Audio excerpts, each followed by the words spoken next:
ನಾವು ಹಾವೇರಿ ಜಿಲ್ಲಾ ರಾಣೇಬೆನ್ನೂರು ತಾಲೂಕು ಯಲ್ಲಾಪುರ ತಾಂಡದಿಂದ ಮಾತಾಡತ್ತಿದ್ದೀವಿ. ಲೇ ದುಷ್ಟ ಬೋಡ ರಜತ್ ನಮ್ಮ ಹನುಮಂತ ಅವ್ರ ಬಗ್ಗೆ ಕೆಟ್ಟದಾಗಿ ಮಾತನಾಡ್ತಿದ್ದ. ಸೆಕೆಂಡ್ ರನ್ನರ್ ಅಪ್ ಆಗೋ ಯೋಗ್ಯತೆ ಇಲ್ಲ ನಿನಗೆ. ಫಸ್ಟ್ ಆಫ್ ಆಲ್ ಬೋಡ ಯಾರು ಓಟ್ ಹಾಕಿದಾರಂತ ನಮಗೆ ತಿಕ್ಲು ಹಿಡ್ತಿದ್ದೀನಿ ನಿನಗೆ. ಸೆಕೆಂಡ್ ರನ್ನರ್ ಅಪ್ ಆಗಿದೆಯಲ್ಲ, ಯಾರು ಓಟ್ ಹಾಕಿದಾರಪ್ಪ ನಿಮಗೆ? ಯಾರು ಹಾಕಿದ್ದಾರೆ? ಇವರು ನಮ್ಮ ಚೈತ್ರ ಅವರು ಹೇಳಿದಾರೆ, ಲೇ ದಷ್ಟ ಬೋಡ ರಜತ್ ಅಂತಲೇ ಹೇಳಿದ್ದಾರೆ ನೀನು. ಇವರು ನಮ್ಮ ಜಗದೀಶ್ ಸರ್ ಅವರು ಹಾಯ್ ಹೂ ಅಂತ ಏನೋ ಒಂದು ಆ್ಯಕ್ಟ್ ಮಾಡಿದ್ರು. ಅವ್ರು ಸ್ವಂತ ಆ್ಯಕ್ಟ್ ಮಾಡಿದ್ರು. ಅವರು ಇರೋ ಸ್ವಾಭಿಮಾನ ಬಿಟ್ಕೊಳ್ಳಿಲ್ಲಂಗೆ ಅವ್ರ ಆಟ ಅವ್ರು ಆಡಿದರು. ಬಿಗ್ ಬಾಸ್ ನೋಡ್ಕೊಂಡು ಬಂದಿರೋದು ನೀನು. ಪಾಪ ಅವ್ನು ಏನು ಗೊತ್ತಿಲ್ಲ, ಯಾವುದೇ ಬಿಗ್ ಬಾಸ್ ನೋಡಿಲ್ಲ, ಏನಿಲ್ಲ.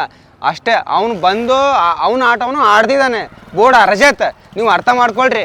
ನೀವು ಈ ಜಗದೀಶ್ ಅವರು ಥರ ಬಂದು ಲೇ ಮಗನೇ ಲೇ ಇವನೇ ಅಂತ ಹೇಳಿ ಈ ಥರ ಟೀಕೆ ಟಿಪ್ಪಣಿಯನ್ನು ಮಾಡಿದ್ದೀರ ನೀವು.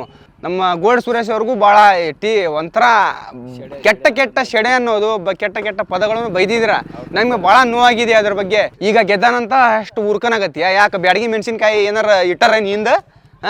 ನಮ್ಮ ಬ್ಯಾಡಗಿ ಮೆಣಸಿನ್ಕಾಯಿ ಇಲ್ಲೇ ಪಕ್ಕಕ್ಕೆ ನಾವು ಹಾವೇರಿ ಬ್ಯಾಡಗಿ ಮೆಣಸಿನಕಾಯಿ ಅಂದ್ರೆ ಇಟ್ಟರೆ ಏನು ಹಿಂದೆ ನಮ್ಮ ಹನುಮಂತ ಅವ್ರು ಗೆದ್ದಿದ್ದಕ್ಕೆ. ಇಟ್ಟಿಲ್ಲ ಅಂದ್ರೆ ಹೇಳು ರಜಾತ ಬೋಡ, ನಾವೇ ಇಟ್ಬಿಡ್ತಾವೆ. ಕೆಂಪು ಬ್ಯಾಡಗಿ ಮೆಣಸಿನ್ಕಾಯಿ ಇಲ್ಲೇ ನಾವೇ ಬೆಳೆದಿರೋದ. ನಾವು ಫಸ್ಟ್ ಆಫ್ ಆಲ್ ಉತ್ತರ ಕರ್ನಾಟಕ ಮಂದಿ ಅದಾವೆ. ಹುಬ್ಬಳ್ಳಿ ಮಂದಿ ಜಿಮಲ್ ಹಾಕಿಂದ ನಮ್ಮ ಹನುಮಂತ ಅವ್ರ ಗೆಲ್ಲತ್ಲೇನ ಹೊಟ್ಟೆ ಊರಿ ಏನು ನಿನಗೆ? ಯಾಕೆ ಬಡ್ರು ಮಕ್ಕಳು ಬೆಳಿಬಾರ್ದಾ ನಿನಗೆ? ಇದೇ ಥರ ಏನೋ ಸ್ಟೇಟ್ಮೆಂಟ್ ಏನಾರು ಪಾಸ್ ಮಾಡಿದ್ರೆ ಪಿತ್ತ ನೆತ್ತಿ ಇರ್ತೈತಿ. ಇದ್ರ ಬಗ್ಗೆ ನಾವು ತುಂಬಾ ದೊಡ್ಡವಾದ ಉಗ್ರ ಹೋರಾಟವನ್ನು ಮಾಡ್ತೇವೆ.